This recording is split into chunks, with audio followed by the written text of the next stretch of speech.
Ungr. Unke? Ungr. Unke? Unke? Ungr. Unke? Ungr.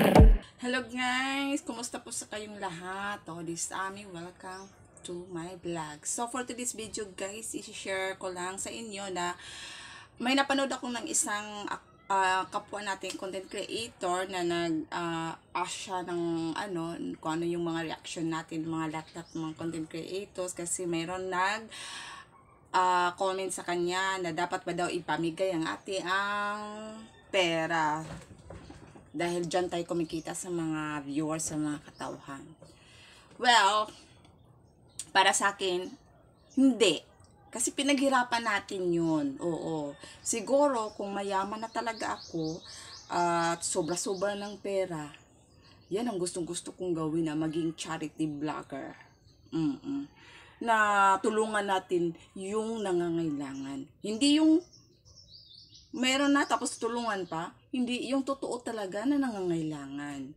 Oo. So, for example, yung mga kasali sa purpose, yung mga mga bata, walang pang-school supplies, yun ang dapat tulungan. Oo. So, yung nag-message sa iyo Sir Clyde, di mag-vlog, mag-apply din siya mag-vlog. Para malaman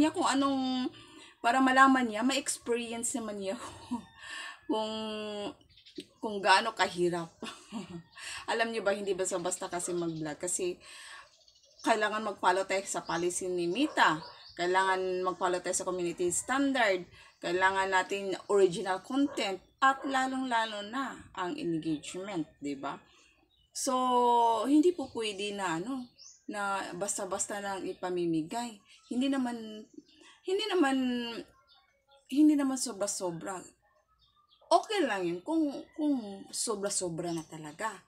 Or may nagbigay sa iyo na ito yung pera pamtulong sa kapwa mo, no, ganyan. So pwede 'yun. Pero yung kinikita mo nasa sa Facebook tapos ipamimigay mo, paano na yung pamilya mo? Kulang-kulang ka nga tapos magbibigay ka pa.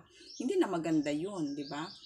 So, anong reaction nyo guys? Kayo, as a content creator, kaya nyo ba ipamigay yung sahod dahil nagkapira kayo sa tao?